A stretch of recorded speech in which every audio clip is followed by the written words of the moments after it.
And welcome to a brand new Five Heart Podcast live on Core Nation's YouTube, Facebook, and X. I can do it this way. I don't know what that is. Yes, you do. Yeah, like that. There, no, thumb down. Nebraska. Okay. I don't think mine was facing the right way. I don't think, was mine? I have no idea. I don't know. We got to figure out a different gang signal for Nebraska. One that is easier to do. I refuse to be in a gang. We are in a gang. We are? The Lollipop Gang. Kidding. I'll say I did not sign up for that. I did sign up for the Lollipop Guild once, but I was told I was too tall. So. Oh, the Lollipop Guild. That's right. Yeah, I'm sure. You were probably born too tall for that. Let's see. Yeah, I probably outgrew the Lollipop Guild in 4th grade. Well, that's a shame. I'm sorry. Some of us can still play in the Lollipop Guild. Fred says 2 minutes in and Minnie is high. Yes. And the other Dave says, sorry, I can't listen live as I'm on a dinner date with my wife for her birthday. I'll see if I can catch the end later. Otherwise, I'll listen to the pod in the morning. Well, okay. How did you even comment, other Dave? Just go. He's amazing. He's here. He's there. He's everywhere. He's other Dave. Other Dave. He's other Dave. And happy birthday to Mrs. Other Dave. Mrs. Other Dave. I know all of his family's name except for his wife. Okay, Mrs. the Other Dave. That's She's keeping anonymity because the internet is a scary place. That's true. But he has the cutest kids. I got to see pictures of them, and I got to meet the other Dave. How? Where? When? Tell us. So a week ago. Tomorrow. Mm-hmm. I got to meet last Friday. Yeah, I wasn't trying to go, I'm trying to rephrase things to kind of like break through this mold that we've had all week. So a week ago tomorrow, that's when I met him. And first thing I asked him is, I got to see pictures of Davy Tim, and his daughter's name is Maddie Lou. I always remember that because they're the cutest names. And then he goes, and did you know I have a baby? And I was like, I remember you mentioning that. And I don't remember the middle name of the baby, but I got to see the baby. I'm waiting for you to show the picture of that you took the other day. Okay, ready? There he is. And he is, I'm like, that is the coolest shirt I think I've ever seen. And he goes, it was on the, what was that? Oh, jeez. It was the the Polynesian Bowl. How cool is that? That is taking it back to the old school. Yeah. It's a great t-shirt or Hawaiian shirt. I wish I had one. I never got one. That has it looks like corn cobs there amongst the flowers. Yes. Island flowers. And of course, number 15 for Dylan. Well, yeah, that's why I wish I had it. And this was when we were watching the game that I didn't want to mention. We're going to end up talking about that. You know that, right? Okay. It was a great time until halftime. Great time until kickoff? Until halftime. I was okay with the score because guess what? I don't know if you've heard this, you guys. The score was 6-7. That's right. Most people would read that 7-6. Okay, but I came home and Stella said, I watched the game too, Mommy. And guess what? I stopped watching when it was 6-7. Apparently, I mean, that's when the team stopped playing too. That's true. There's something to the 6-7. Fred says, not that awful 6-7 thing, please. I know. I have a niece who is in junior high, and she doesn't know what 6-7 means. She's like, it's nothing. It's not anything important. No, it's just fun for them to say, and I have no idea why. Yeah, Husker Chuck, don't research it. It's not worth it. Any of the kids slang, it's not worth knowing. It really isn't. Let's phase it out. Let's not acknowledge it. Let's not make it part of our vernacular. And then, when they realize that, oh, I sound like an idiot, maybe they will move on and speak real English. That's tough. Well, so yeah, I feel like it was a pretty good game up until halftime. I think the problem is that it really wasn't. We took an early lead on a field goal. We struggled to move the ball offensively. Did you say it really wasn't? I'm sorry. I don't think you can objectively look at that first half and say it was a pretty good game. Okay. I liked being in a big crowd as I was. It was pretty exciting when Dylan made 2 really cool throws. Everyone standing around, watching like this, and we're all high-fiving each other. It was really fun. It's just as fun when you're at things like that as being in Memorial Stadium. I mean, almost just as much fun. But yeah, I loved it. Husker Chuck says that Dylan made some amazing plays in the first half. He had the left-handed throw. He had the diving down, releasing the ball right before his knees hit. And I'm glad that he made those plays, but I also I don't like to use the word cringe because I think it's overly used, but it makes me very nervous every time. It's because that's not how the offense should be run. Granted, that is tremendous individual effort, yes, but that is a broken play every day. And we've proven we have a track record of broken plays don't work. They don't. Yeah. They're not built for long-term success. And right. While I applaud Dylan's effort in those moments, I do. I'm not taking anything away from him.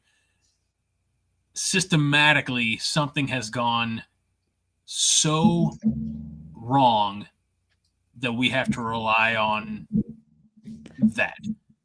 We can't just get the ball out and pass it for 7 yards, 10, 12 yards routinely. We have to have super heroic efforts from a sophomore quarterback to, sometimes admittedly, sometimes not even move the chains, but at least not have a loss of yardage. It's true. He shouldn't have to make 2 of those incredible, strange, once-in-a-lifetime plays in the first half. That smells like danger. Dana says, really, I think, nail on the head. Dylan pulling plays out of his backside is okay in the fourth quarter, not the first. Yeah, and maybe 1 in a season would be nice. And, you can't watch plays like that and not see the comparisons to the quarterback who, plays couple hours south of Lincoln. But at the same time, living in Omaha, David Matney, the official realtor of the 5 Heart Podcast, says, Greg, you are 1,000% correct, which, that's I'll be 10% correct, still correct enough for this. Yeah. It's great when it works, but we shouldn't depend on those plays. And the flaws and the faults in the offense last Friday night really necessitated somebody doing something miraculous. And unfortunately, those tremendous effort plays by Dylan, and they were ugly, bowling shoe ugly, but they were effort plays, but they weren't enough. And they were because we couldn't do the simple things right. We couldn't do the little things. We couldn't block up front. We couldn't pass protect. We couldn't run the ball. And So that negated any effort that Dylan was trying to put forth. Yes.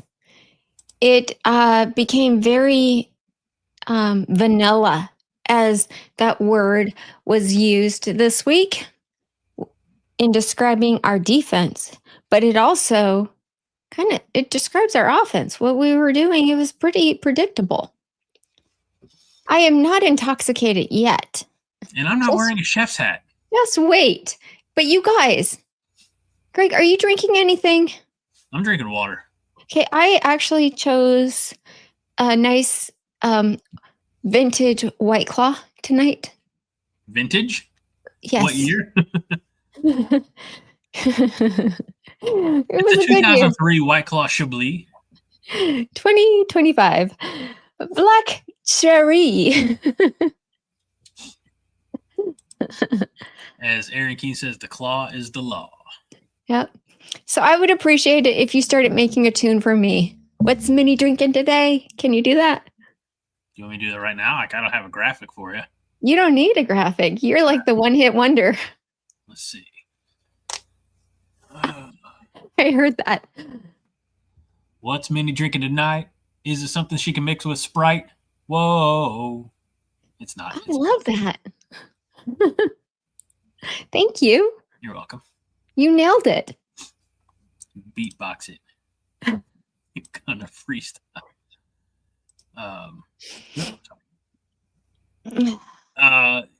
It was all around. It was just bad football. You know, I watched Matt Rule's Monday press conference, I think. Did it fire you up? Not really. What?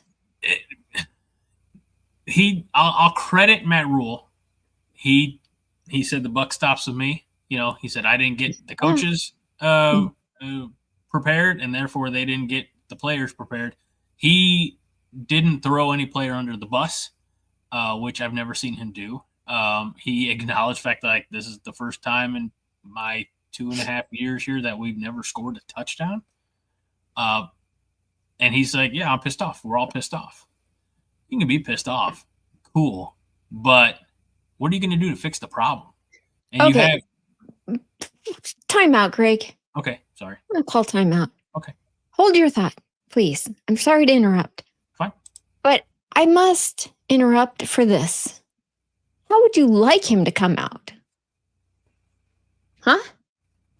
Oh, because in my experience, Nebraska coaches do not come out pissed off and telling everyone this is not acceptable and I'm mad at the coaches, I'm mad at myself, and I'm mad at the players. I've never heard a coach say that. No, and his predecessor would come out and say, well, we had a great week of practice. At least I didn't hear that from Rule, that they had a great week of practice. He said that he told him, he's like, be prepared, Minnesota's going to be physical. And Nebraska was not ready for the physicality of Minnesota. My concern is, you know, and I said this Sunday, but there's tape now. Couple of tapes, couple of games on film of the blueprint to beat Nebraska. Yes. You know, that's a bigger concern going forward. Like, the season's not over. I don't want anybody to think that, you know, 2-loss Nebraska, the season's over. That is not what I want the takeaway from tonight to be. Yeah. Nebraska is a 5-win team right now, and there are winnable games remaining. This is a team, I think this is what pisses me off the most. This is a team in Nebraska that has untapped potential. We just got to see it. It was on this show a couple of weeks ago. I think it was after the Michigan State game that somebody, if you want to claim whoever it was, if you want to claim credit for it, I don't know if it was Vince or Keene or Pitt or Fred or any of you wonderful, intelligent, passionate people said, just imagine if Nebraska ever clicks on all cylinders. if Nebraska ever clicks on all cylinders, we will be the dangerous team that we saw against, Akron, against Houston. We will be the team when we put it all together. We will be the team that Nebraska fans crave. Right now, it's just not all clicking. Greg, you know what? Hearing that motivational speech from you reminded me of a book that a friend recommended. The Little Engine That Could. I have that book upstairs. I wonder who recommended it to me. I can't remember. I think they need to read that. Success starts from within. Okay. If you think you can, you can. If you think you dare not, don't. If you think you'd like to win but think you can't, it's almost a cinch you won't. Okay. Well, they forgot all of that. It's like spending the night at the Mall of America just scrambled everyone's thoughts. They walked into a new world. They were in awe. And the next day they showed it.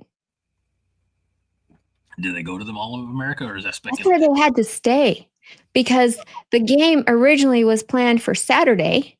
Then it got moved to Friday. So then at the last minute, they had to make reservations at the only hotel that could, have enough rooms for all of the team. And it had to be connected to the Mall of America. Sorry, I think it was fuzzy. And not only that, I mean, I'm not here to give excuses, but can we just talk about what the team has been through? Can we at least just acknowledge it? Okay. Okay, thank you. So, yes. What have they been through? That's it. They had the game moved to Friday night, but they had to travel the week before to Maryland. So it became a very short week with travel to Maryland. They also traveled to Maryland a day before. Which is during that. No, it's not. They didn't get the extra day of rest that they needed. For as long as I've been following Huskers, specifically following them on X, right, on Twitter, on social media, they have always flown out the day before the game.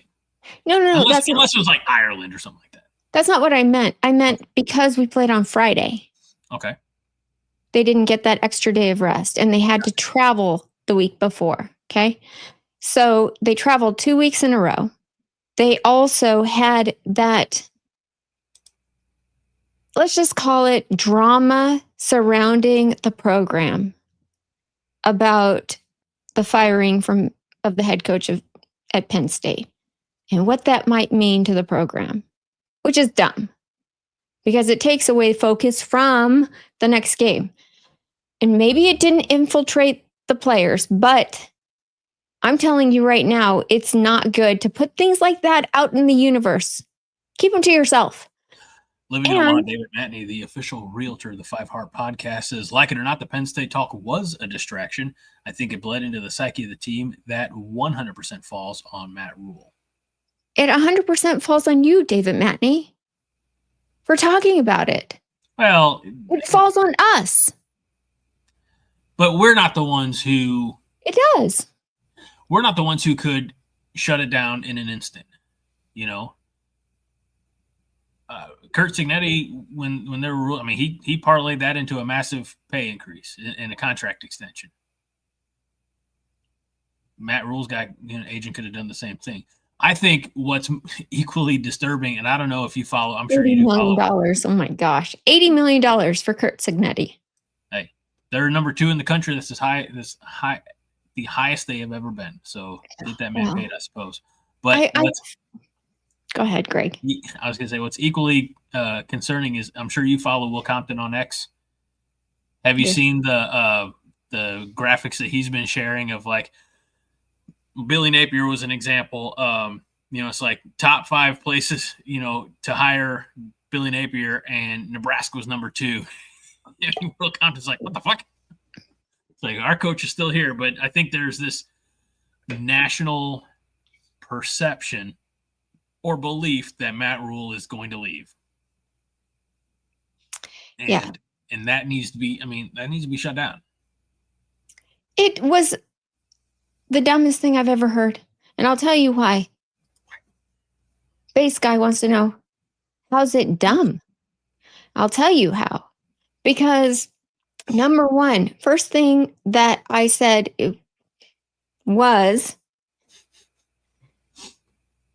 he has said how much he loves it here in Lincoln, how much his family loves it here. His kids are involved in club volleyball. He wants to raise his young two daughters in Nebraska. If you've been to Nebraska, if you've spent any time there in Lincoln, you understand that it is not like the rest of the country. You go to any other city and it's scary sending your kids to school. It's scary getting your kids involved in sports, especially when you have daughters. I have daughters. I understand it. And his wife has businesses. They just love it there. And I understand that he's not in it for the money. When he went to the Big Ten Media Days, do you know what he said about Nebraska? He said, oh, go ahead, Greg. I was going to say, do I know anybody who went to Big Ten Media Days? I need a song for this too. Yes, we do. This is our name right here. In case you forgot. Went to the desert and saw people talk. She reminds us every week. No, Way Jam, he has made a buttload of money already from his NFL contract. He's doing just fine. He already said if he wasn't at Nebraska, he would be sitting at the beach, golfing.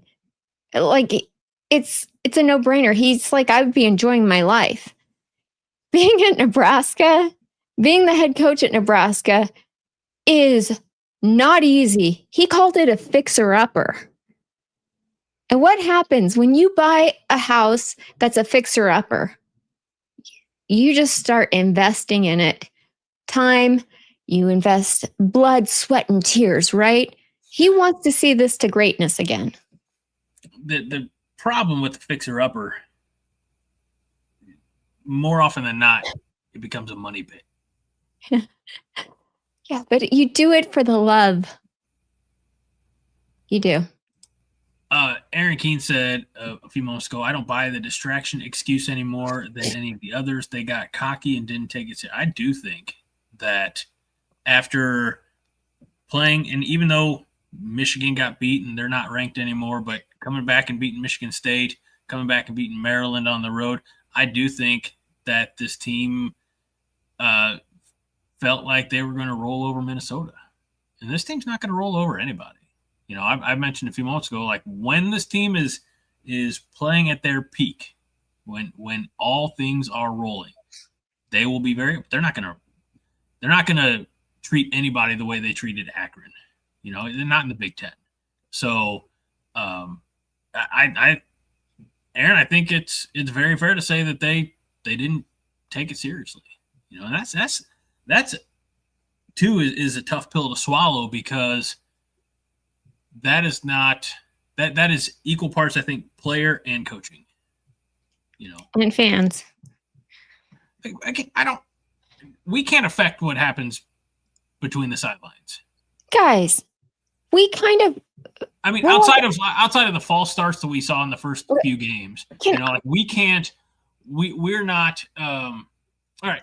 Did you ever watch Ted Lasso?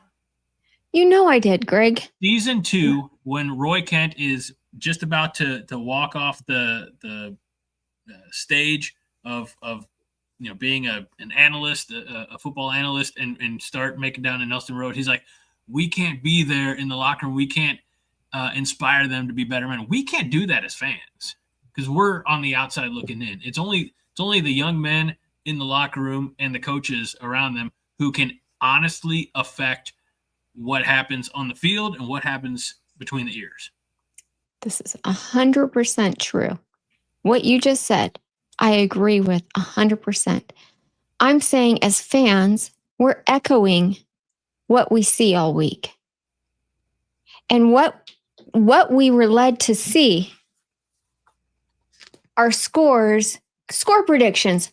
35-13, 51-17. This is what we expected as well. So for the team to go in there and think that they're going to roll over Minnesota, yeah, everybody thought that. That's all I'm saying. We're echoing what we saw.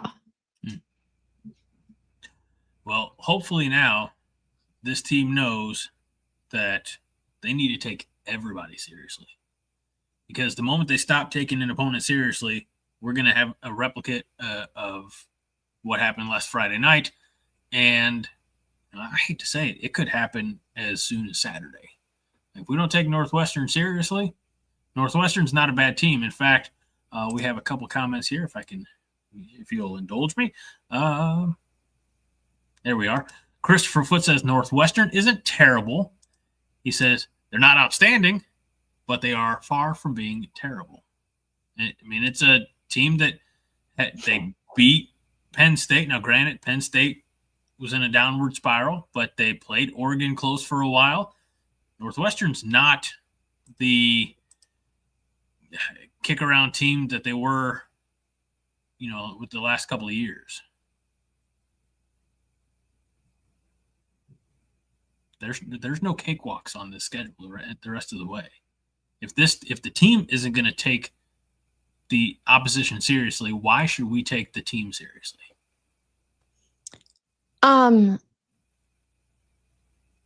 Yeah, I have no idea.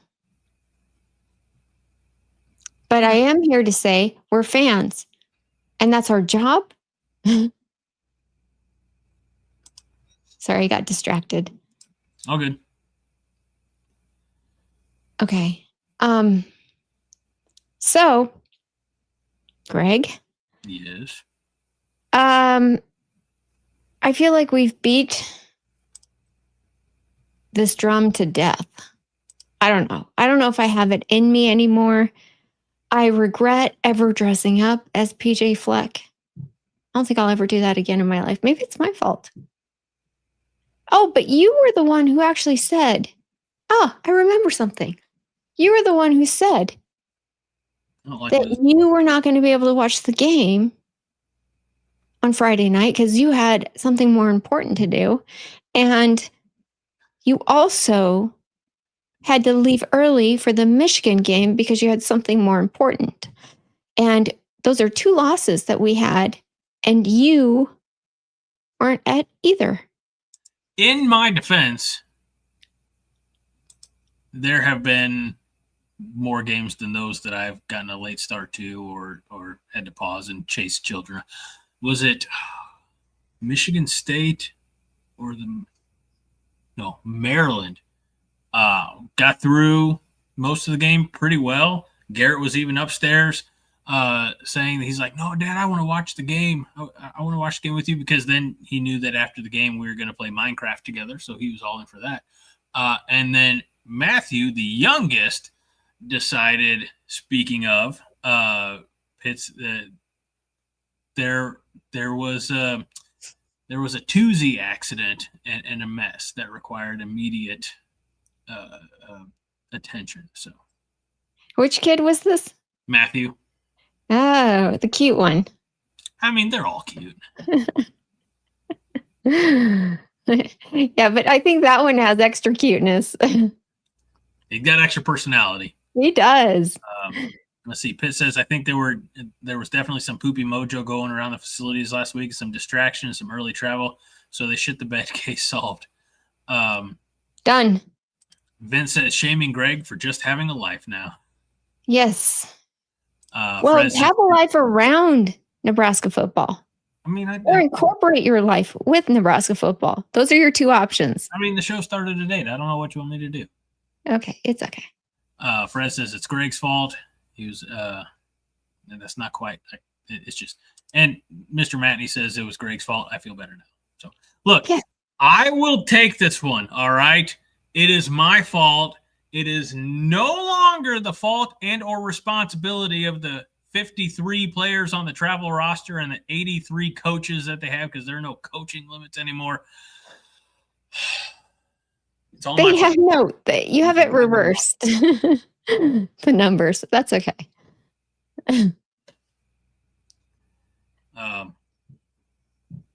Somebody's got to be the scapegoat for this game, Greg. It's me. I'm glad you're willing to take that on.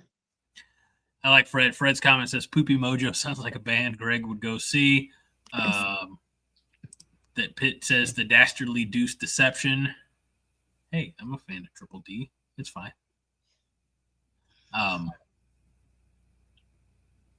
Husker Chuck says the way things are going soon, we'll be able to get NFL players in the transfer portal. I don't know. Minnie, you probably didn't see this. Yes, I did. But, no, I don't think I did. But well, it's because it has to do with basketball.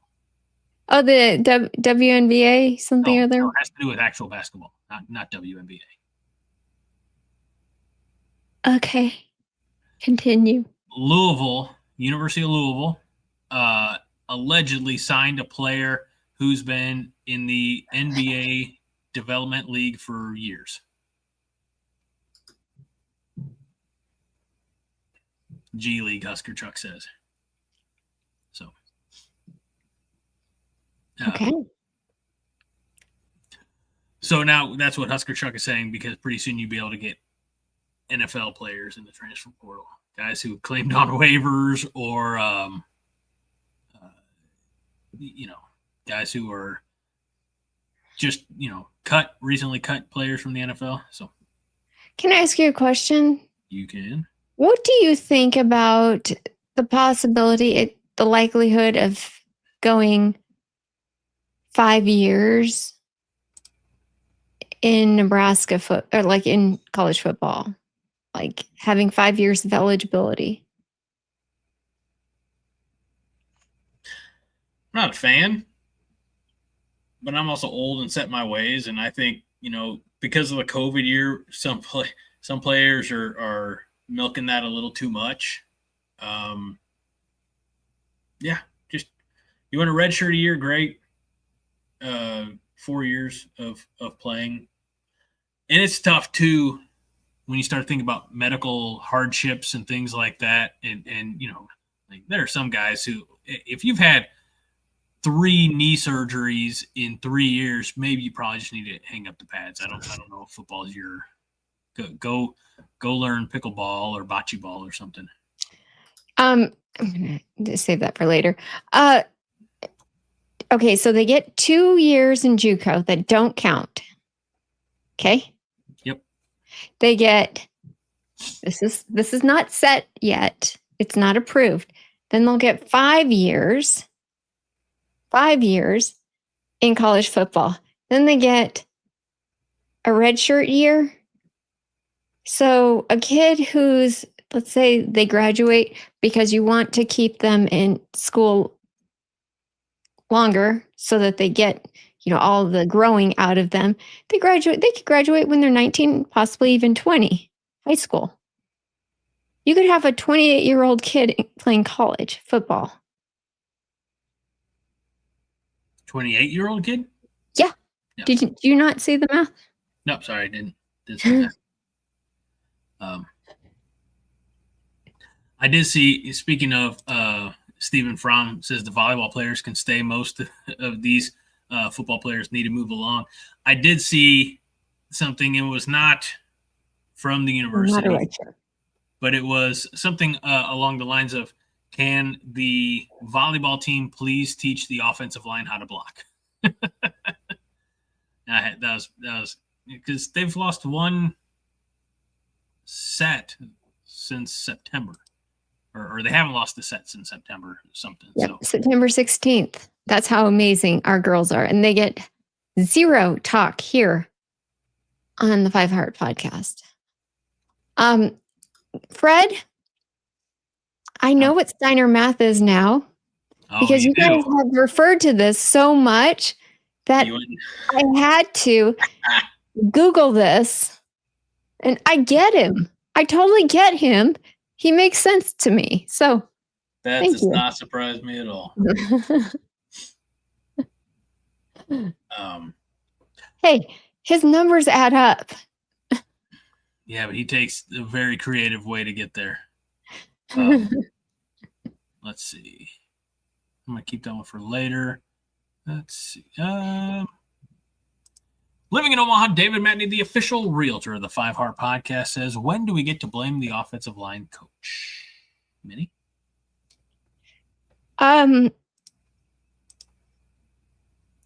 We can blame him at the end of the season because I guarantee it will all be forgotten about by the time we win 8 games. Is that fair? Oh, 5 games left. 3 of those are wins. Which 3? Okay. I hope Northwestern. Okay. USC. I hope that Michigan injured enough of their players that they come and we beat them because it's a 6:30 game and it's going to be so fun. Troy Dannon said the team is going all out for the black out, and so am I. I have such a great plan, and I'm going to show it to you guys next week. And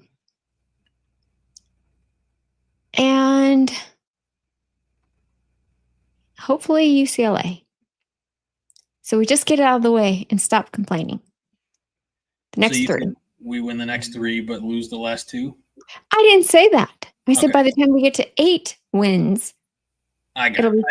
Not at the end of the season. Okay. Yeah. Again, it kind of goes back to what I said at the beginning, or not the beginning, but earlier, is this team can 100% win out. But if it's the team that showed up against Minnesota, they can 100% lose every game. Oh, I don't think we'll ever see that team again. Well, let's hope not. Yeah. Matt Rule was pissed. I understand. I think we were all pissed. Yeah, but it's I don't think I'm trying to think of who would you say besides yourself is the most Kool-Aid drinking, 100% optimistic, all-in Nebraska fan who watches our show every week. I mean, I can name a bunch of them. They're in chat, though. Do you want me to do that? You want me to call them out? Yeah. But again, because there's no way that after that performance, I'm just trying to think of if there was one person who watched that game and at the end was like, oh, well, there's always next week. And no, nobody's thinking that. No, nobody's thinking, hey, there's always next week. Guess what? We're thinking that was an anomaly. Let's forget about that. Let's just pretend that didn't happen right now because we're in the middle of the season. Not quite the middle, a little further. But we're in the middle of the season, and we have all these other games in front of us that we have to focus on. Let's see. I think Kaylee, says very poignantly, all the flaws we've pointed out this season were on full display for the Minnesota game, and I doubt all that goes wrong again. Yep. Kool-Aid Kaylee. There you go. Kool-Aid Kaylee. All right. And I think that's what I'm taking away is that was certainly the worst game this year. Someone in the comments said earlier, let's see if I can find it again. Husker Chuck said earlier that game was the worst showing of the Rule era. Yeah. I would put that and the Indiana game last year, like 1A, 1B, and they're kind of interchangeable because we showed that Indiana game. We just weren't prepared for them. And, again, on paper, we should beat Minnesota every time. But, and I hate saying that, but what happened Friday night had nothing to do with game plan.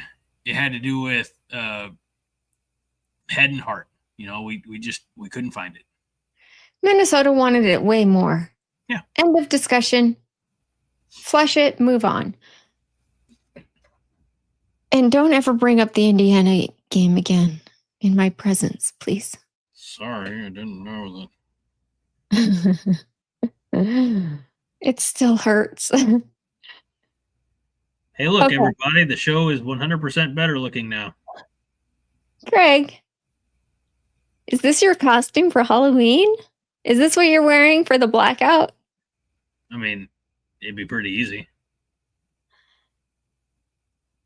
Okay, yeah. Yeah, Fred Sacco said the coolest comment. And I clipped it. I'm actually going to post it on a short. Because he said he goes, this is what I imagine prison sex would feel like.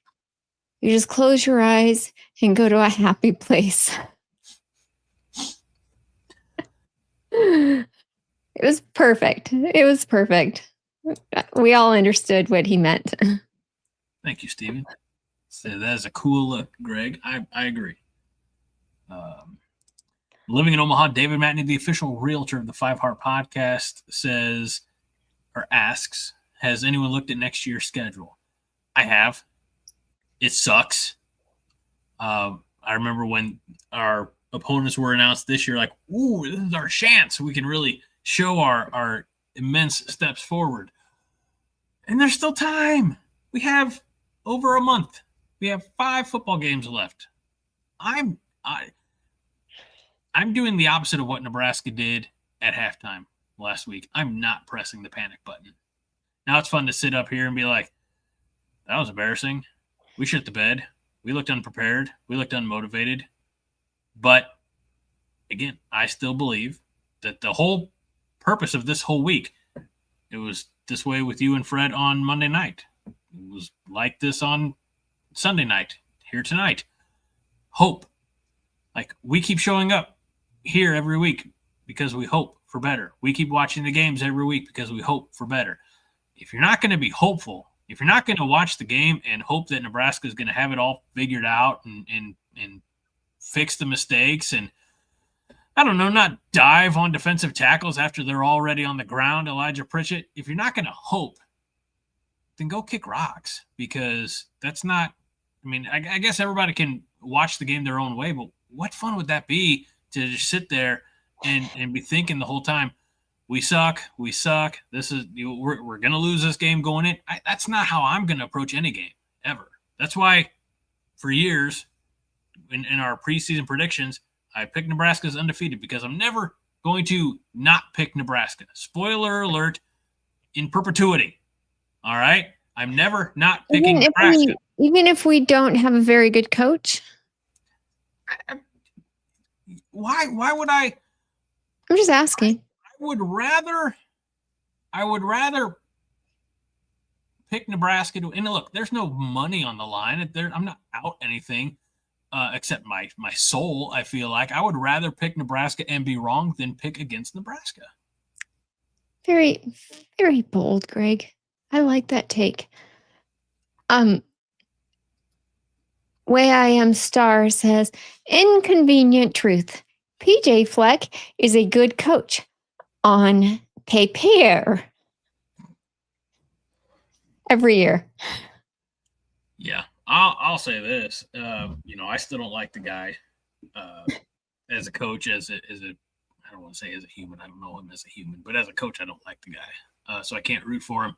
And it's very difficult to say nice things about him. But whatever he does up there, he squeezes every bit of talent and motivation out of his players. I'm telling you, he has a niche. He's a niche coach. Okay. Here's what his niche is. Guys that have been knocked down, that have a chip on their shoulder because they've been knocked down. He wants those. Huh? But they get up again? Go ahead. Would you say they'll never be kept down? How's it go? doing it from a. I get knocked down, but I get up. I actually asked John. So John emailed me on Monday saying that the Coronation Overreaction show got a copyright strike on YouTube. Yeah, I did. And I was like, we don't do any audio. He's like, it must be from the intro. He said, well, YouTube doesn't make us that much money, so I'm not worried about it. I said, okay. I said, does this mean that I can't do a mashup of Chumbawamba and Rocky Balboa? Because I really wanted to. Because how was it going to go? It was going to be Rocky saying, it ain't about how hard you can hit. It's about how hard you can get hit and keep moving forward. How much you can take and keep moving forward. That's how winning is done. And then it'll go, I get knocked down. It's all about being relentless. And I think you can say that stuff. Yeah, but you can't. I don't think you can play the audio. No, but you can do it because you're the one take wonder. Moments of consequence, right? And that's what Nebraska football ran into last Friday. That's what they've been facing all week long. These moments of consequence where it has nothing to do with their physical abilities. It has everything to do with what happens between the ears. And if they truly want to fight, and if they truly want to prove something, like I got pissed off about it on Sunday night when they're talking about, how the offense is built to elevate Dylan.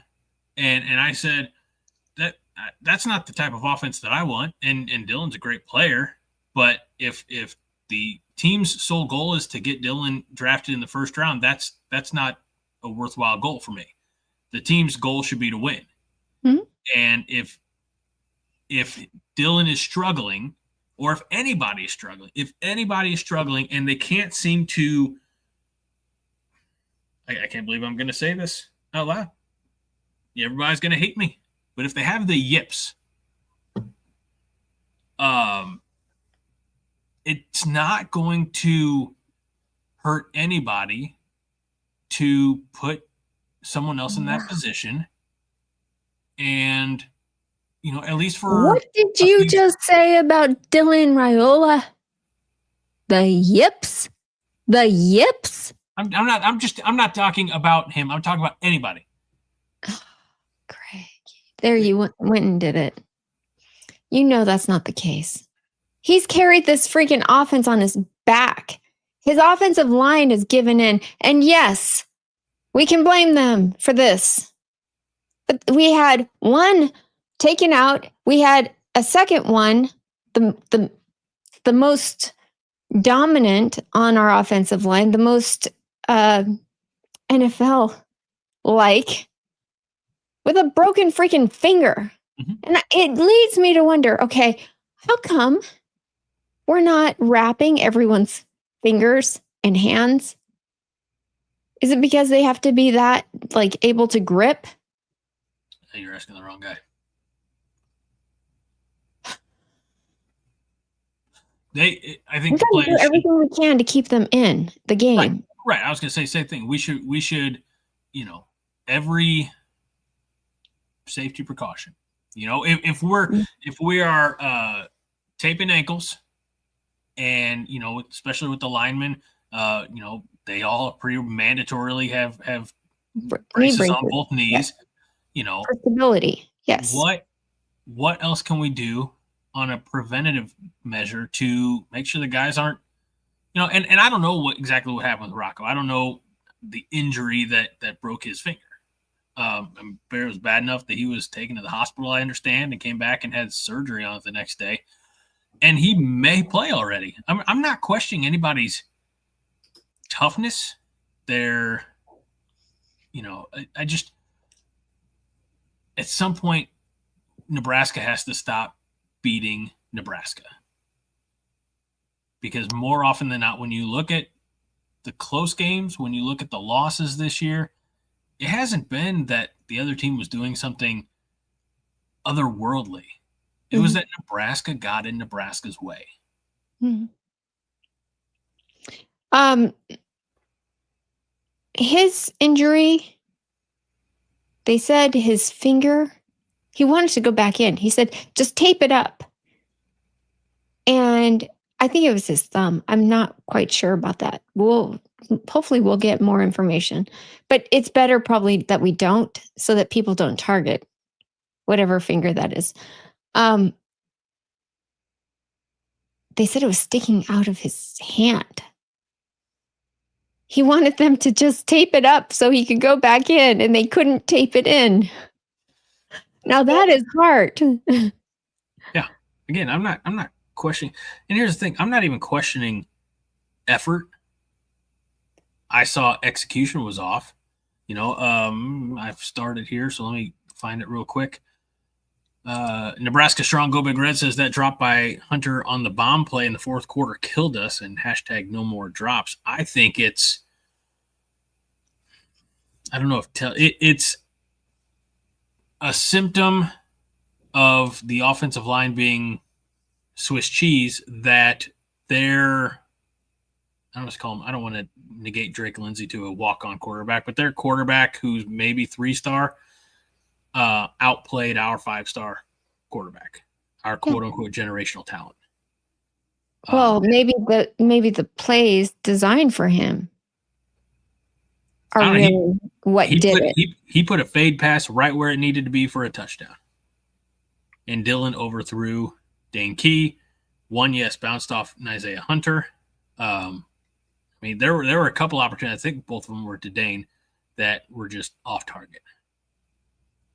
Yes. And those affect rhythm. Those affect execution. And that's. Greg, what the? Excuse my cursing. What the hell are you talking about? I'm talking about the fact that Dylan had no time to pass the ball, and yet we're still throwing. No. Are you? Let me finish my question. Are you really suggesting that Minnesota's quarterback is better than our quarterback? I'm saying you can look at how both teams performed last Friday and say that on that night, Drake Lindsay was the better quarterback than Dylan Raiola. Yeah, because his whole team made him look better. Right. And didn't you just say you didn't like that Haas and Jake said that our team needs to make Dylan look better? No, I think it starts with if you can't protect the quarterback for him to, do more than his three-step drop, then stop calling plays that take time to develop. Why didn't we see more shallow crossing routes or slants? Why did we abandon the run as quickly as we did? Thank you. This is what I said. I said maybe it's not our quarterback, maybe it's our play calling. This is what I said at the beginning. Vanilla seemed to be a very good word to use, right? It was predictable. Our offense was predictable. Yeah.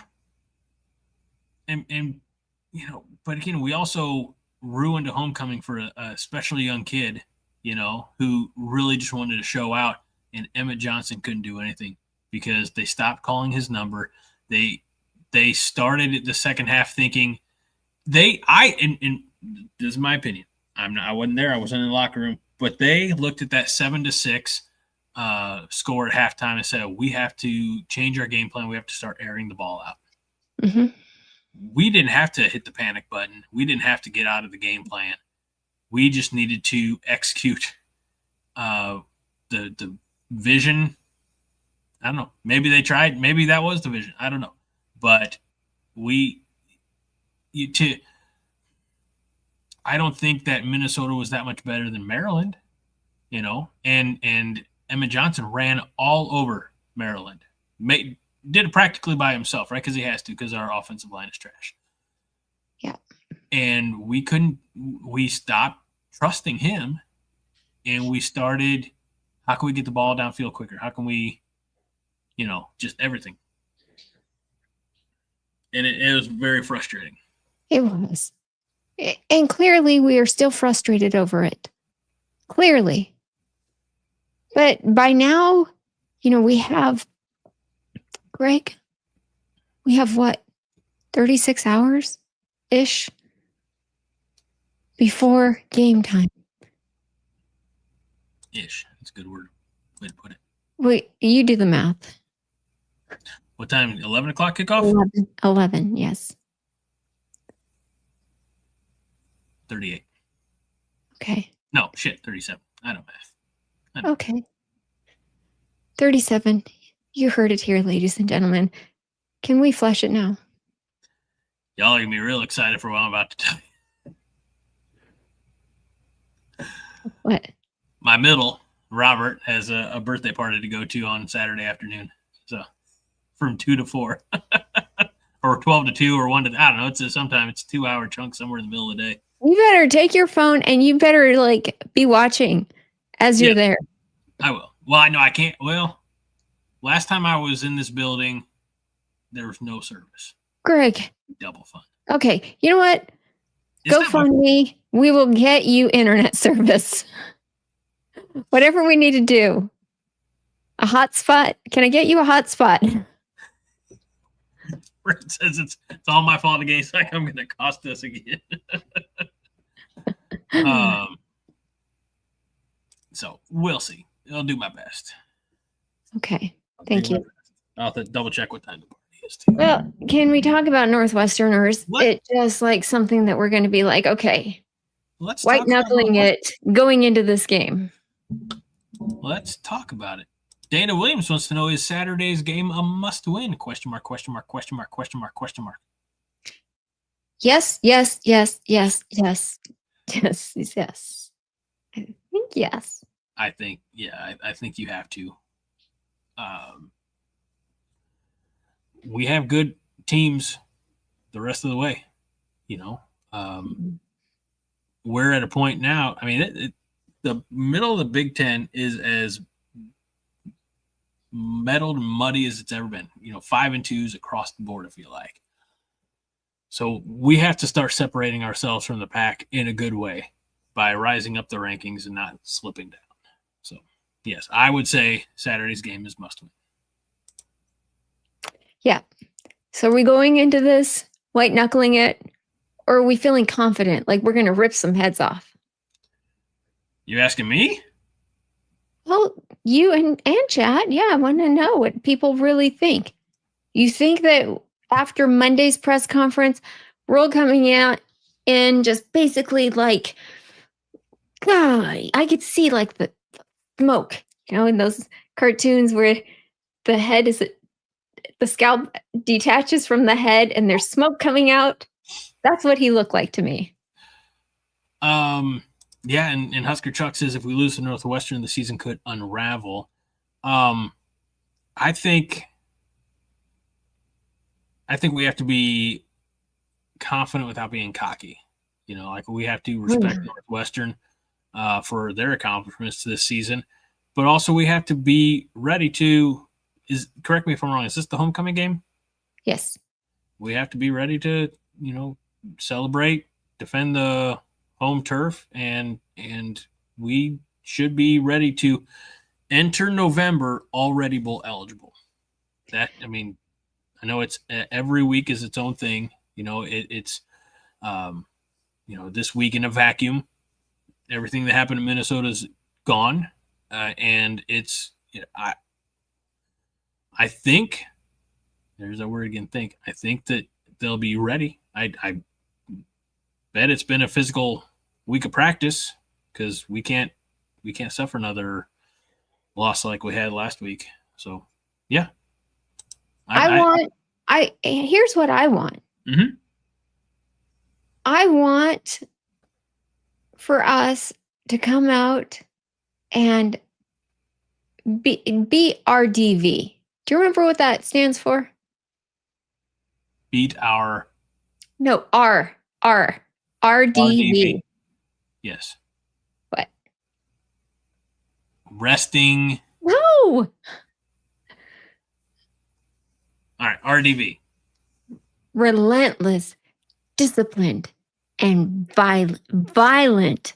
That's the key word right there. Violent. I thought you were going to say virtuous. So I was like, I'm glad you said violent. This is a Husker term. This is a Husker football term. RDV. They have it actually painted in the locker room? I would know. I've never been. Well, I haven't been either. Just kidding. Okay, so RDV. I want to see them come out, and I think it was Steve Sipple from Husker Online who was talking about how he saw Minnesota players get tackled by us, and they would come up and they would be shaking their fist at us because they were so pissed off. And that's the mentality I want. Shaking our fists. Like Bo Pelini said, put it right here on the chin, like that. I was going to say. Oh, I would like to see a defender actually throw the damn bones. I don't think we're going to get that. I know. I really don't. I think we're nowhere near that right now. RDV, Fred's theory was resting douchebag vein. I think he's still thinking of PJ Fleck.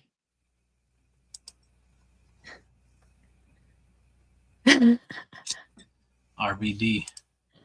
Do you just do this show because it helps with your ego? No. Yeah. Well, that's why you show those comments. Oh my gosh. It's a wrestling thing. It's not. My gosh. Trust me, I'm no Rob Van Dam. I'm not flexible enough nor high enough to be Rob Van Dam. And nobody's ever called me Mr. Monday Night. That's too bad. Well, it's not my show. I do Thursday night show. Can we? Okay, guys, let's start calling him. No, let's start calling Greg Mr. Thursday Night. It would help his some problems, I think. No, trust me, that's not going to help any of my problems. Nebraska Strong says the surrender whites with the pink shoes and the pink end didn't help either. I didn't realize until I actually started watching the game that they were using pink instead of red on the helmets and obviously shoes and socks and things like that. Sleeves. And it makes sense. You know, October brought I liked it. Awareness. I didn't. I did. I mean, okay.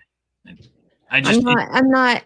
I mean, honestly, what the hell does that have to do with it? It's an ode to breast cancer awareness. I like it. Right now, aren't we all pretty aware of breast cancer? Obviously, it needs more awareness. It needs more.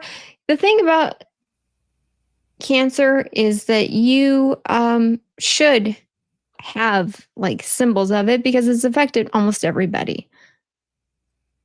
And everybody get checked. Guys, go get your prostate checked. Guys do get breast cancer. Did you know that? Yeah. Okay. Yeah. I know it's the thing. It's much less common. Yes. Seriously, guys, go get your prostates checked. You'll thank me later. Yeah. And if you have any tingling in any weird places, you might need to get that checked too. Just as I'm giving you guys a heads up, courtesy. Don't let tingling or weird feelings go unchecked.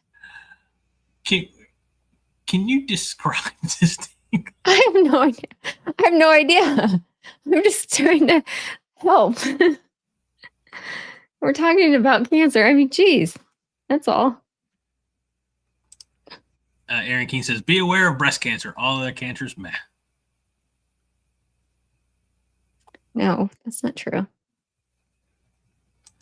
Fred says, get my prostate checked. I don't let anyone even wag a finger in my face. Yeah, you need to get your prostate checked. Hey. Get your PSA numbers. Get your PSA. There's a level you need to be within. It is a blood draw now, guys. It's not even, they don't even give you the courtesy of the rectal exam. It sucks. Yeah. It's the worst thing in the world. Not getting the rectal exam? Yeah, I'd imagine there's probably some people who like that. Fred, he says he doesn't want a finger in his face. You're saying, gosh, it sucks. You don't even get the rectal exam anymore. I mean, you know, sometimes maybe if they'll buy you dinner first. Fred says, nobody is checking my oil. Okay. Oh, well, Husker Chuck knows. They will give you the exam if you ask for somebody, it. Big Tough Fred, you should get your oil checked. All right. So go, just look, if you get your tires rotated and your oil changed on your vehicle, how much more important is your body than your car, right? So That's just right. go do the preventative maintenance. Go to the doctor. Get the annual checkup. It's not, look, we're here, we're advocating because we love you all and we want you to be with us for years to come. When I'm doing the show from my coffin and or urn, I want to know that Fred is listening and giving me a middle finger and calling me Mr. Thursday Night. So that's my hope. Just we want you all to be around for the long haul. So Yeah. Don Dre says wearing all white brakes, as in your car brakes, Husker tradition. And I have a feeling that Don Dre also is not very big on the blackout either. I don't know. I also don't think that blackout's going to be successful at all. Oh, it's going to be successful. Don't you worry. Trust me, there will be an exorbitant amount of red in the stands that night.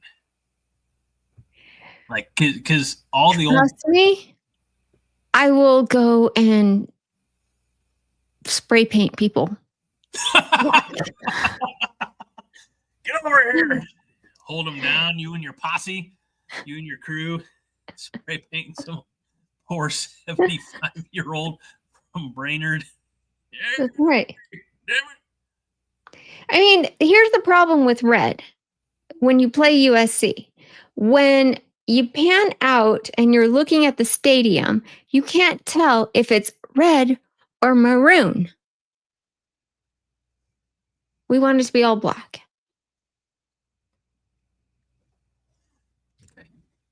What are you doing? Oh my goodness. I'm just having fun. It's Greg's headgear night. A little bit of everything. Yeah, but the surrender whites, the team asked for them. They wanted to break the curse and they didn't. So it's just a forever curse. No, it isn't. Oh, it's never going away. Yes, it is. The other Dave said at the top of the show, before the show, and by golly, paid us to say, Minnie, great meeting you under depressing circumstances last week. We beat Northwestern. His prediction time. But it's not prediction time. It's his prediction. Okay. We beat Northwestern 20-14 after we have multiple drives into the red zone with 3 drives stalling out and going 2 for 3 on field goals. Good Lord. P.S. I'm heading to the USC game. Me too. Oh, good. I think we talked about that. Oh, I'm so happy. See, he'll wear black. I know he will.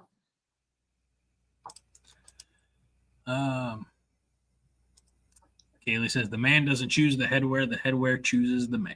I think Kaylee's a fan of yours. She strokes your ego. Greg's do-rag. No, that's a little off-center. I don't like that. I got a misshaped head, but that's Now Greg. You know how we talked about you in a costume? No.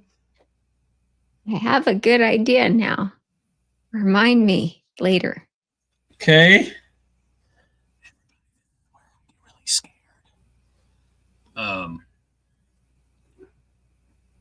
Let's see. Joel Tilson says, hopefully Huskers are focused on beating Northwestern. I think they are. Yeah, definitely. You know, they've been studying tape. I have to say, and I know I say this about every team, I like to call it their flaws. They're not a very strong team. You know how they win? It's very similar to Iowa. Boring football? Yeah, just relentless, keeping at it. And if you look at their scores, the majority of their scores, other than, of course, who did they play? La Monroe or something. Oh, Louisiana. Yes. They score a lot of field goals. They just will run up the score on you with field goals a lot. Not ideal. Yeah. I think we need to score 1 touchdown for each one of their field goals and 2 touchdowns for every one of their touchdowns, and then we'll win. Yeah. That's Steiner math, Fred. I like that math. And Nebraska Strong Go Big Red says, tell that to Penn State, Minnie. Penn State played like crap that game. They didn't even wake up until the second half of the game. The thing about Northwestern is you have to play all 4 quarters. Nebraska didn't play 1 quarter last week. So this is going to be the week we turn it around and we really execute. Aaron Keene says, Greg, pro tip, it's probably not a good idea. She has. Stephen Fromm says, Greg could be the pirate from Dodgeball. Steve the pirate hard. Fred says, great idea for Greg's costume, Dylan, because Minnie thinks Greg is still fat. I got news for you, Fred. I am still fat. Fred, I put all that ruined my surprise. I knew where she was going with that suggestion also. Yeah. Here's what we're going to do. If Greg agrees to it, we're going to put out a poll and ask what Greg should dress up for the Halloween show as. Come on. Play along, Greg. Joel Silson says Rule was really pissed at the news conference last Monday. Yes, he was. And hopefully that translates to better performance on the field, better execution. Let's see. Nebraska needs to play another 2 quarters. Yeah. Brett says we have Steiner mathed him into the ground, and he's more confused than a Husker offensive lineman versus a pass rush. Okay. I actually agree with Steiner math. I have no problem with it. I think the problem is that Matt Steiner started. Who the hell's Matt Steiner? Isn't that his name? Scott Steiner. Scott Steiner. I knew there were 2 teams in there. Huh? Big Papa Pump. Yes. I remember. Matt Steiner. Scott Steiner. Excuse me. Wait till I tell you that's not even his real name. And he went to Michigan. He was a. I do know that. But he was talking intelligently in a sport where it's not supposed to happen, and that's why it made such a splash. I think. I don't know. It's a lot of intelligence. Moving. We're getting off topic. So, which we tend to do. Let's see. Drake with an interesting question. When the time comes, will Minnie choose Dylan Raiola or the Nebraska Cornhuskers team as a whole? I fear we may be heading toward an ugly divergence in the grand scheme. Okay, Drake. When it boils down to it, I am forever grateful to Dylan. Truly. I love his heart for Nebraska. That sings to me, sings to my heart. But you know that my heart beats scarlet and cream.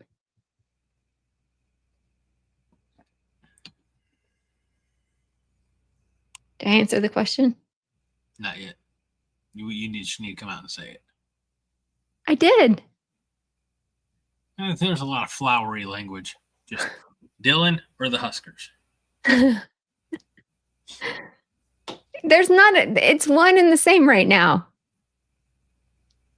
Yeah. But it's like choosing, okay, let me say it to you like this. It's like choosing Donovan Raiola, Huskers. It's one and the same because guess what? He's a coach on the Huskers. And I know a lot of you guys don't like it, but that's the reality.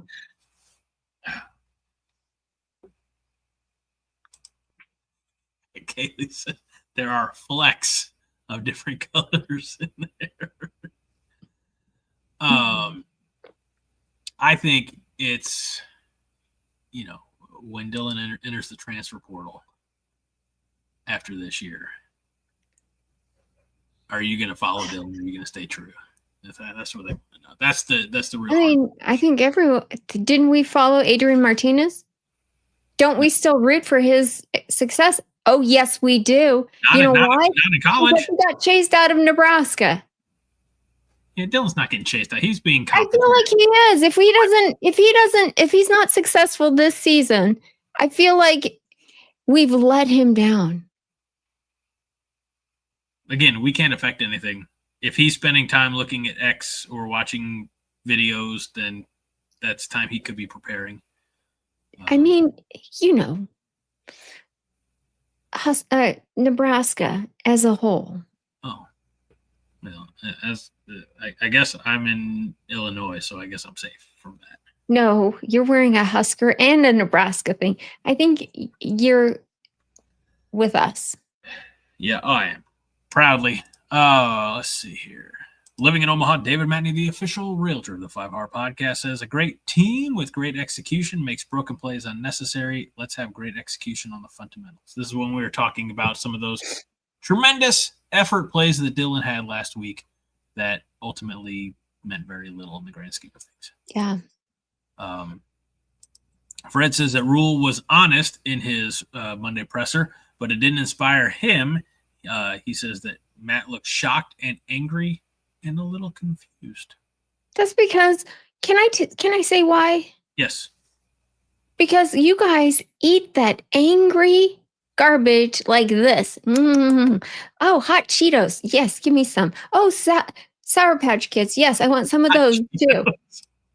This is how you guys. Why are we picking all of the worst for like the least healthy selection? Because it's garbage food. It's garbage food, and you guys love it. That's why. Oh.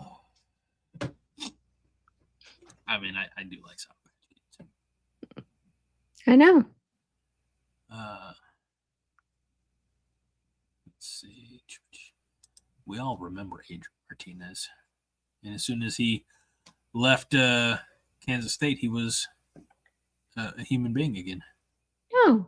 You know once what? they leave Nebraska or anymore school, they're not a human being anymore. No. He was forced out. He was forced out. No. It's not his fault. We know this. I mean, I disagree, but let's see. Husker Chuck says Nebraska will either come out angry and impose their will or continue what we've seen, in which case we are in trouble. Talking about tomorrow. Not tomorrow. Saturday's game against Northwestern. Do you think we impose our will, break their spirits on Saturday, Minnie? If we don't, we have very, very serious issues, and we need to rethink what we're doing as a football program and maybe just pour all of our money into the volleyball team. You should probably do that anyway. At 9:14, Fred said, or maybe 9:15, mark it down, 9:15 p.m. CST Minnie apologized for interrupting and promptly interrupted Greg. How come nobody ever timestamps you interrupting me? Because it happens so infrequently. Mm. It's like Haley's comment coming across. I'm not going to read that one. You know what? I will. Joel, for you, hot Doritos leaf skid marks. If you're going to type it, I'll say it, my guy.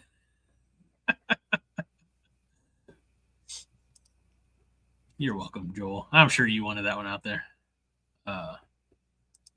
Okay. Yes, living in Omaha, David Matney, the official realtor of the 5 Heart Podcast. John Johnston did, in fact, build a channel from passion and frustration. So. No, just, you know what? John Johnston built a channel out of being an angry old man, and you guys eat it up like hot Cheetos and Sour Patch Kids. I love John Johnston, but I put the John Johnston ideas of the world in a little box. And I'm like, okay, I'm going to open that box just a little bit once in a while. I'm not going to let it take over. Okay? Try it. Ben says we're all angry old men. No. That's why we all are one with John. That's probably true. Oh, Husker Chuck says, I hope to meet John before he goes to Europe. And with that, let's remind you that John has a book out there called Been Dead, Never Been to Europe. So you can check that out on Amazon. And it's always a good reminder to, especially if you are on YouTube, make sure that you like this video, subscribe to the Coronation YouTube channel, and ring that bell for notifications so you never miss when we drop new content, new live streams, etc., etc., etc. Thank you. And you guys, you know I love John. We get along great. Pitt says, John started our Angry Lost Boys Club. I know. Guys, I get it. I just don't like to live in that mindset. I don't like it. It does nothing for me. You know, who was it? There's a famous philosopher. I can't even think of his name right now because you guys have me all like worked up over this angry thing. But he said, I've decided to be happy because it is good for my health. Voltaire. There you go. Yeah, I've chosen to be happy. Right. Yes. You know, I mean, that's fine. But Voltaire was... Don't. Come on. What? You're going to exalt John Johnston over Voltaire, really? What is wrong with you? Okay, I'm just cutting you off. I don't know. Don't say anything. Don't say, Voltaire was... I knew. Don't. Fred, can you mark it down? 10:23, I was interrupted again. Yeah. Voltaire only lived once. That's right. John's lived twice now.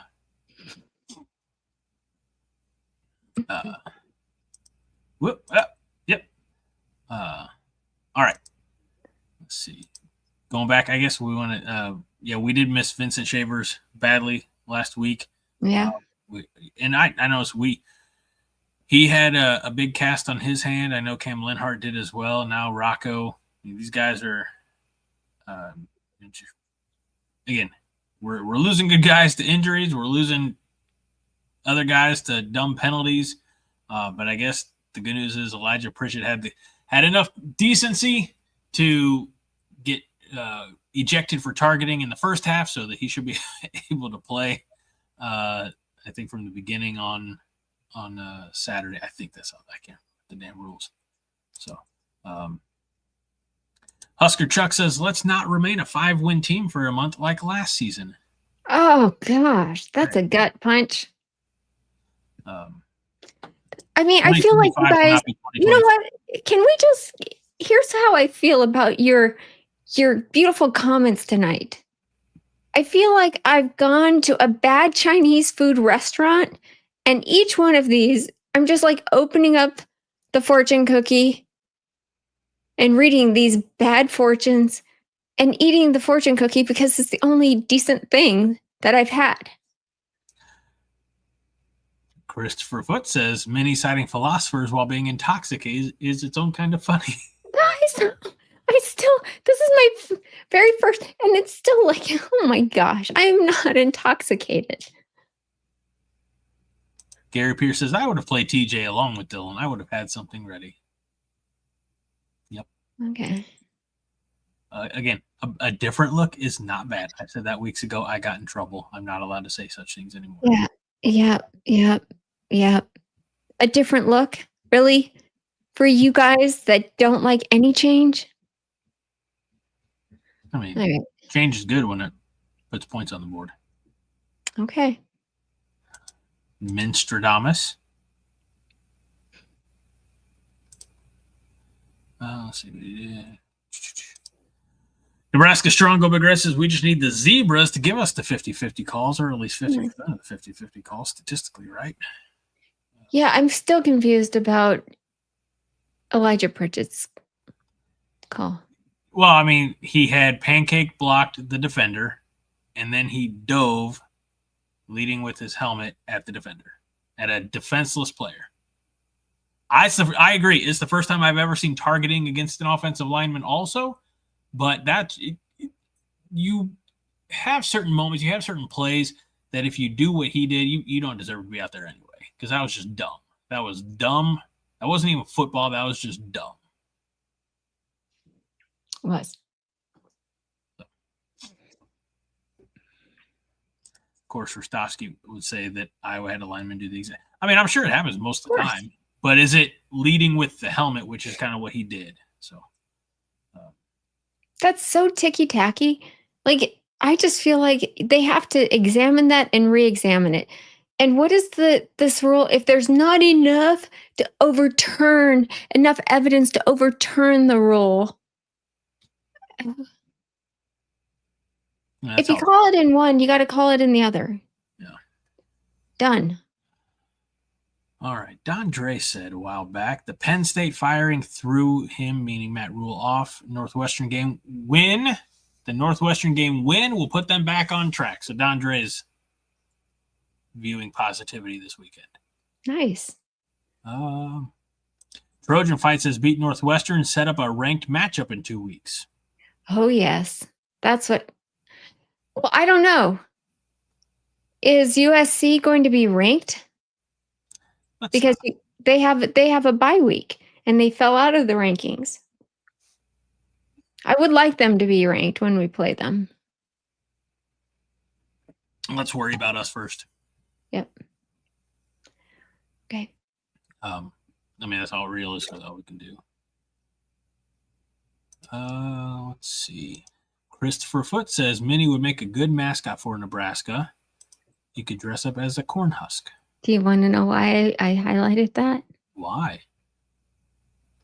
Because being a corn cob could be one of your costumes that we take a poll against.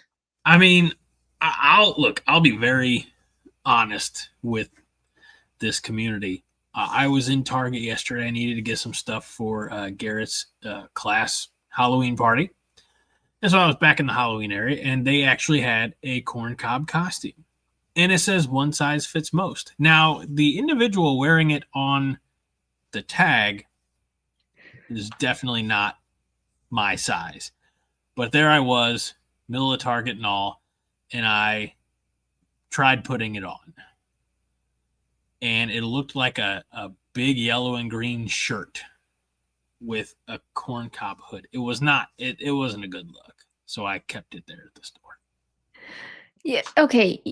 And then I looked, because I knew you had done that. You told me. Mm-hmm. And I looked, and you can get them on Amazon like the next day. So it's very possible. Your dreams could come true.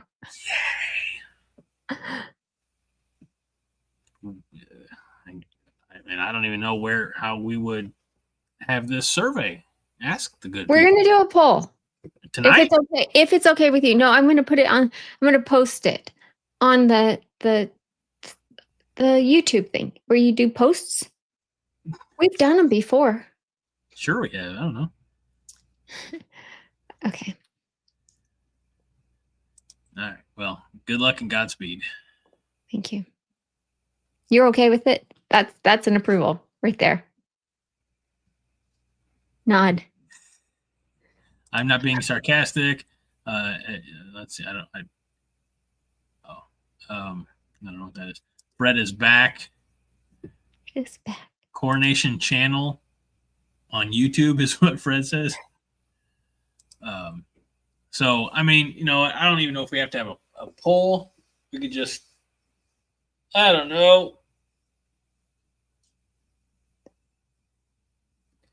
I don't know. All right. We'll talk about it. We'll talk about it, sure. Pitt wants you to be a huge inflatable T-Rex. I read a thing about T-Rexes this week. Careful. What? One of my sons is going as a T-Rex. That is freaking awesome. And it said, how do we know that T-Rexes had small arms? Because we've had and that they couldn't clap. And then the answer was because there aren't any for us to survey right now. Maybe there was nothing to clap at. I don't know. That was kind of the joke. Okay. It was a good dad joke. It made me laugh, but I can't remember all of it. Okay. So I was to say there's something missing in the delivery. Living in Omaha, David Matney, the official realtor of the 5 Heart Podcast, says right now this is all on the coaches. Can they make the adjustments needed to get the most out of the team? I think that is when a head coach comes out and says that they're pissed off at their coaches, you better believe they're making the adjustments. Yeah, they better. I mean, think about it like you own a car dealership, okay? And you have salespeople who work for you. And they failed to sell all the new, I don't know, whatever new. Oh, let's just go with Chrysler. Hey, I've sold some of those in my day. Okay. They failed to sell all the new Chryslers for the year. And you're like, you guys, you had one job, and that was to sell these Chryslers. You had one job. Yeah. And then, I mean, basically, if they don't sell the Chryslers, they're gone. Have you experienced this, Greg? Yeah. Yep. Although I made the decision to go. I was motivated. I was like, this isn't working out for me. At the time, I had a small child, and the $300 that I made selling cars that month wasn't quite enough. So, all right. But that was a long time ago. Let's see. Nebraska Strong, Go Big Red says, as long as Rule doesn't pull a Frost and do an onside kick with a 2-score lead, we should steamroll Northwestern. I think that's the first time that anybody in the show tonight has said we would steamroll Northwestern. Fred, don't get excited. This isn't a Camp Kenosha reference. I like that. That's not wrong. Husker Chuck says good teams don't lose 2 games in a row. Well, I'll tell you, apparently what good teams do also not do is win 2 road games in a row. I didn't know until watching the game from Friday that Nebraska has not won consecutive road games since 2006. Yeah. Okay. Here's the thing. I think this has happened like 3 or 4 times in this show. Every time you guys bring up things like that, it makes my, like, I get this, like, pit in the bottom of my stomach. It makes me feel sick. Doesn't it make you feel sick to relive those types of, like, stats? Can we just move on, please? Pretty please. Okay. All right. No more bringing up the past. Okay. Deal. Until the next time we have to, because it's relevant to the present. Okay. Trojan Fight says Northwestern was supposed to be one of the easier to beat teams to start the season, but after wins over Penn State and shutting out Purdue, maybe not. Trojan Fight, what are you doing? He's right. I mean, he has a very, like, unbiased take. Yeah, he does. We don't need that crap around here. David Braun is a good coach. We saw what he did after taking over after Northwestern, or the fiasco at Northwestern. You know, if you can't remember that, just ask Fred. He'll fill you in. Oh no, we know all about it. But he did some amazing things. He's a good coach. And he shut out Purdue. But Purdue, I'm sorry. I was not happy. Purdue played like crap in that game. Husker Chuck says shutting out Purdue may be more impressive than beating Penn State at their homecoming. Now that is interesting. Penn State didn't play to the level of Penn State, That's for sure. But Purdue just didn't play good. I don't know if we honestly have a true assessment of Penn State's level this year after what's happened to them. Yeah, it's a good point. Let's see. Husker Bob says they need to put on a show of disciplined football this week. Brother, it'd be the first time all season long that they did that. But it would be nice. We had more penalties and more penalty yards than Minnesota last week. And so again, some of them just being dumb. We need gap integrity. Would be nice to have an offensive line that blocked. Maybe with Kanak, if Spindler's out again, hopefully if he's been practicing with the ones, his communication with Gunnar Gatula could be better. Yeah, because that was pretty bad on the right side of the line last week. So,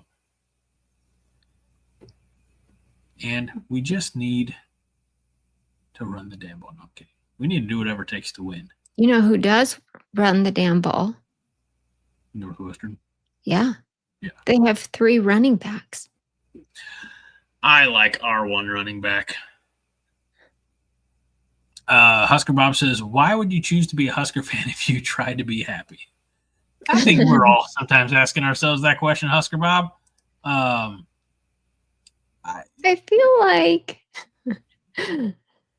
this is a question that I don't like to ask myself. I would say I'm happy. I get happy on Thursdays, generally. I'm excited about the game. I know we're going to go kick some butt. Thursday's a happy day. Friday's even happier. I feel very content usually. So it's just the rest of the week. Yeah,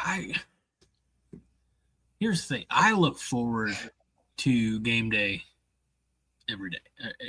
And I actually had, when I was at the concert last week, I had a guy I used to work with texted me. He didn't know that I wasn't watching the game. I guess he assumed that I was at home watching it. And he says, maybe Nebraska fans want Rule to take the Penn State job after all. And I said, not another word.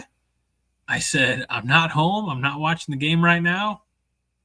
Shut up. Because I do look forward to watching the game. Hopefully it's live. If it's not, then we work around that. But I love it. It's, for me, watching Nebraska football is the only appointment television that I have. And I get 12 moments, if you want to use approximations, 36 hours of appointment television a year, and a bowl game when we're lucky.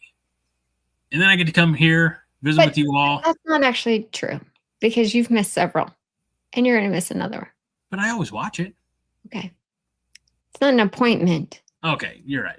But it's – thank you for correcting me. But I do. I look forward to it. And, yeah, sometimes I have to watch it on delay or something. I know what that's all about. Hey, for many, many years, I was stuck at a soccer game with an earbud in one ear. And my kids are like, run up to me, Mommy, did you see that? And I'd be like, yeah, okay. You lied to your child? Of course. I believe that. I've never heard of such a thing. Is that even allowed? Can I lie to my children? I'm sure you never do. Oh, I'm sure I do. Are we taking scores yet, Greg? Yeah, soon. Husker Chuck says, run the damn ball to let the offensive line deliver the blows instead of fending them off. I like that. Husker Chuck also reiterated what I said earlier. If we put together 4 quarters of good football, we can beat anyone on our schedule. So, let's see. Husker Bob is an alum, so he has an excuse to be a fan. It's ingrained in his DNA. Well, yeah. Let's see. I'll be right back. All right. Give Greg a break. That's unnecessary. Give me a break. Give me a break. Break me off a piece of that fancy feast. There you go. Stephen Fromm says, Bo Pelini used to get me fired up for Nebraska football. Matt Rule's like watching an advertisement. I don't know if that's good or bad. I also realized that we had hit our ceiling with Bo Pelini, and I don't think we've hit our ceiling with Matt Rule. I don't. We have not reached our peak. So keep that in mind. Let's see. Just doing a quick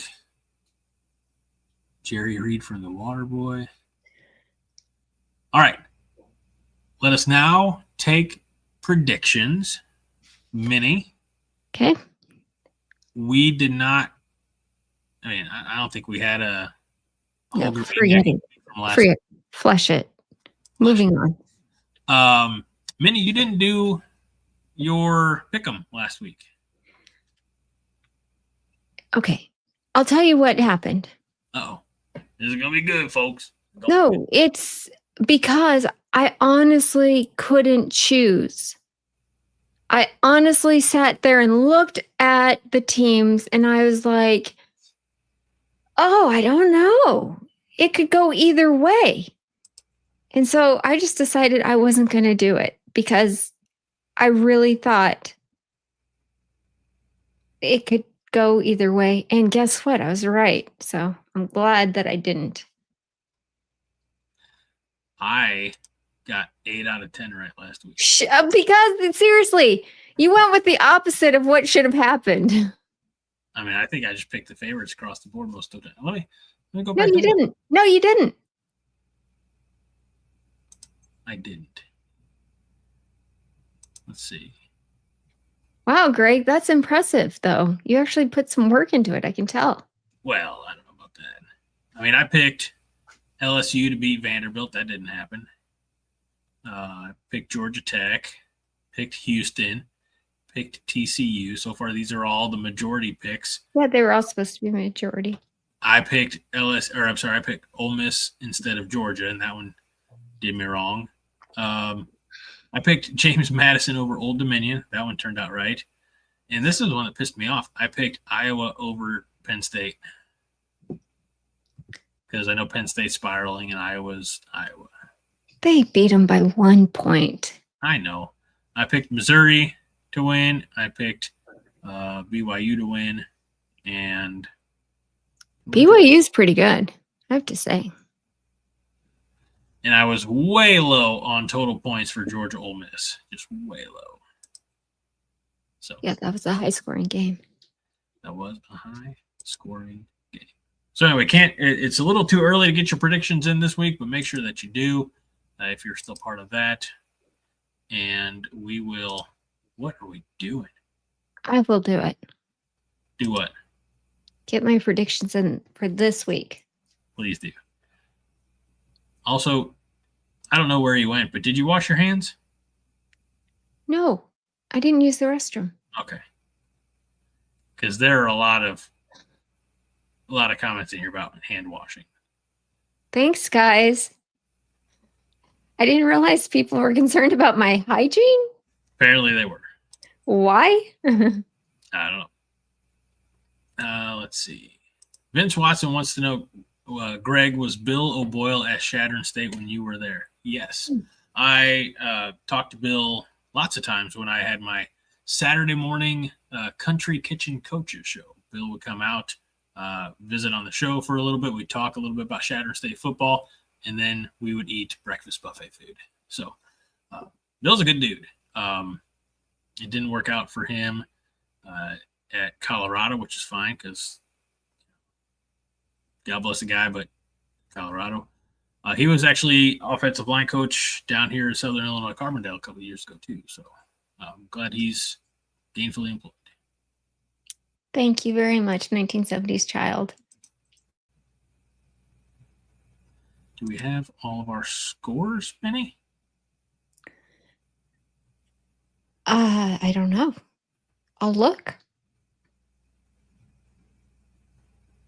I think I've highlighted all, and you've highlighted some. So let us get into predictions. Okay. By the way, seems like I've only got 11 starred comments here, so now's a good time if you haven't yet to get your predictions in. We're going to start with Melissa, who was here early and ducked out. Melissa says 21-16 Huskers.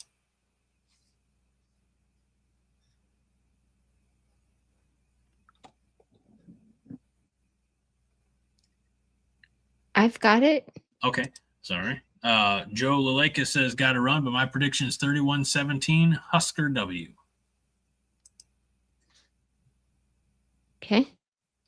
Nebraska Strong Go Big Red says 21-0 Huskers are the lawnmower and Northwestern is the grass. I love that. Husker Chuck says Huskers start hot and lead 17-0. Then the game gets strange, but the Huskers hold on to win 24-20.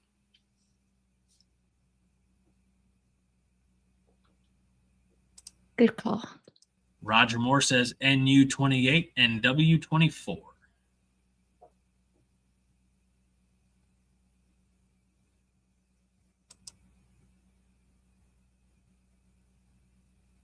Okay. Stephen Villenas says 17-14 Hope Nebraska wins.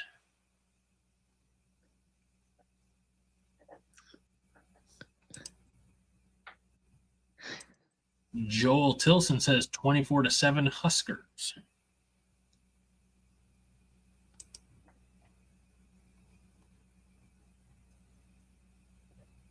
Okay.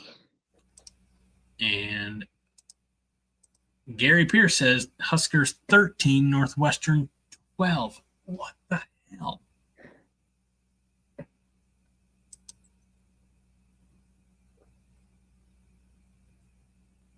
Okay.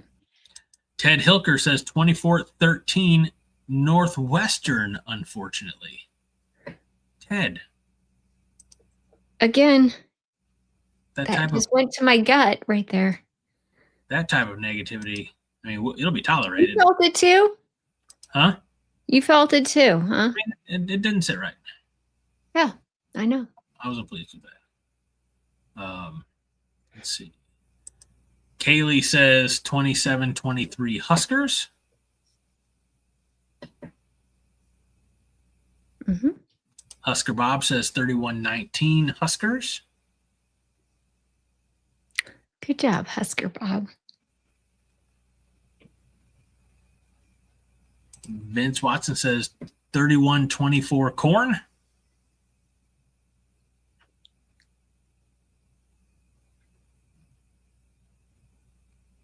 Okay. Highlander says 24-17 Huskers. By the way, Highlander, thank you for being here. We're still waiting on that first Five Heart Theater script. Living in Omaha, David Matney, the official realtor of the Five Heart Podcast, was asking about a Five Heart Theater tonight, and to my knowledge, there's not one. If you spring one on me here now, I won't be surprised, but two, I'm ready. You're ready? I mean, as ready as I could be, honestly. Whoa. 1970s Child says 20-13 Nebraska. Okay. High Mountain Guy says 105-3 Huskers. I'm not sure if that's supposed to be 15. I'm going to say it's 105. 105-3. By the way, I learned today of the most lopsided game in college football history.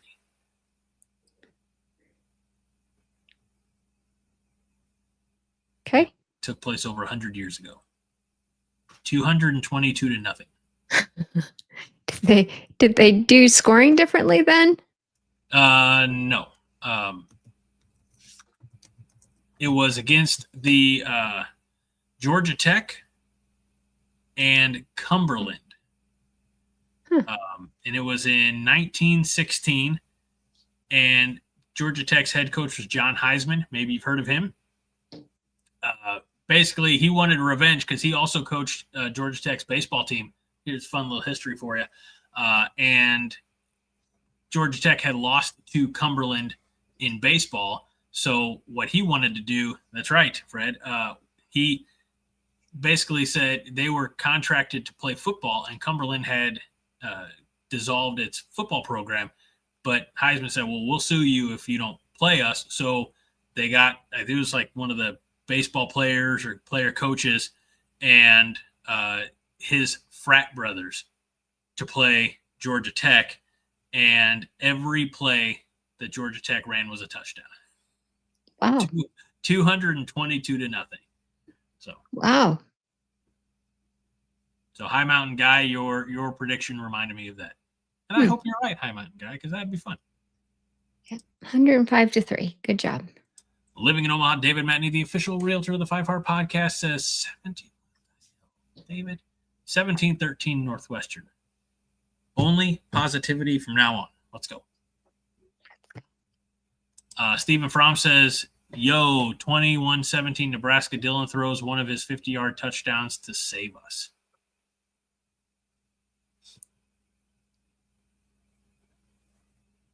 Mm-hmm. Christopher Foote says, Nebraska 22, Northwestern 7.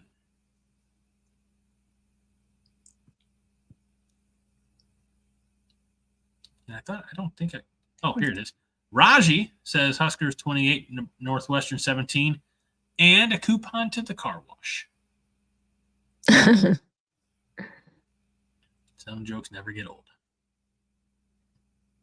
Oh, and Mr. Matney says, my prediction is usually wrong, so picking Northwestern might help. Just saying. It's a good strategy. I actually can admire that.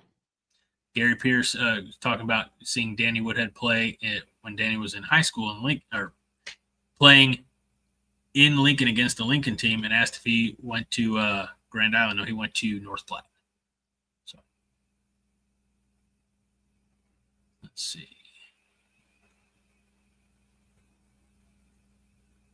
I don't think it was SB Nation Video Pit. I may be wrong. I don't remember where I saw it. Let's see. Husker Chuck says Nebraska has scored over 100 points 4 times.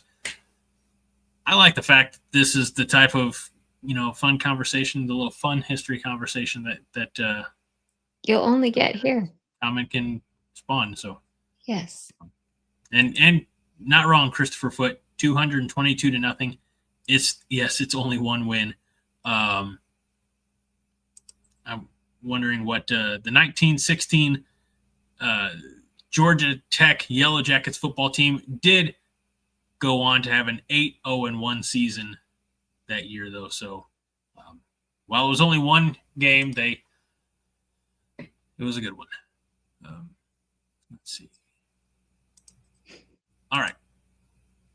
Fred says Nebraska 20, Purge Masks 17, but I'd really consider first with us losing ain't a game.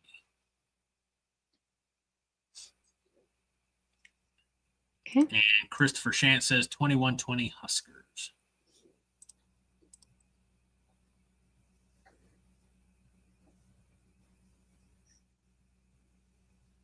Okay. All right. And with that, a little reminder as to what the Sunday night crew selected. So both of them updated, both Jake and Haas updated their scores. Okay. So Haas has now selected 26-21 Nebraska. Okay. Jake has gone to 30-24 Nebraska. Okay. And it's pretty standard, even if he's not here to say it. Josh will be 35-17 Nebraska because that's his forever score. Minnie, what are you thinking for a score for Saturday? Minnie, 45-12. Okay. Who? Give me a break. If I have to say it. I'm just saying. I know you don't have to say it. I know. Nebraska. All right. That's a lofty offensive out. Are all those points coming from the offense? Are we getting a punt return or defensive scores? What do you think?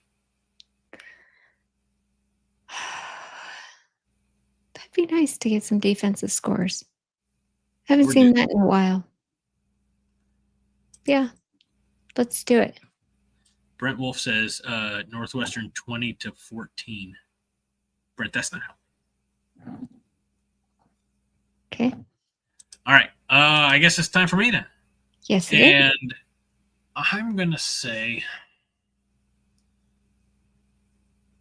the offense has not inspired me much.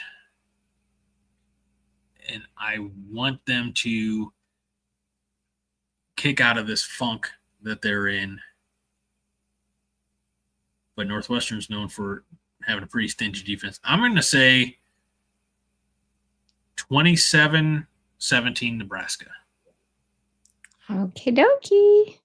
That's a good score, too. I'll take Did anybody it. else have 27-17? No, that's what I read. One and only you. Do I get extra points if I win? Do I get to be named the Holger Maniac of the week if it's 27-17 Nebraska? Perhaps. All right. And High Mountain Guy has a real guess, which is 28-24 Nebraska. I will put them both down. Yeah, because you never know. Living in Omaha, David Matney, the official realtor of the Five Heart Podcast, says, great show. It is all fun. We'll eventually turn this around. I look forward to complaining about only winning 9 games a year. Wouldn't that be a nice time? You know what, Mr. Matney? Then I will enjoy complaining with you. I tip my cap to you, sir. Well, everybody, I think that'll do it for this episode of the Five Heart Podcast. And I'm not saying it's going to happen, but since some of you request it all the time, there may or may not be a Five Heart Theater next week. I think a lot of it's going to depend on how things go this Saturday, 11 o'clock kickoff from Nebraska's Memorial Stadium. It's the homecoming game. It's Nebraska. It's Northwestern. And we look forward to getting together again next week, 9 o'clock Central, to talk about it for Minnie Hunt. I'm working on a really catchy alliteration name. The Queen of the Cast, maybe? I don't know. But Minnie Hunt. I'm Greg Mahochko. This is the Five Heart Podcast. We remind you each and every week that Five Heart is all the heart you need. Minnie? Greg, okay, so if we shit the bed again this week, okay? Here's what's going to happen next week. You and I, to hell with the poll. We'll both dress up as David Matney and show up with pitchforks. There you go. I mean, I do have. I've got a shed. I've got some yard implements out there. We could probably figure something out. All right. All right. Have a good night, guys. Oh,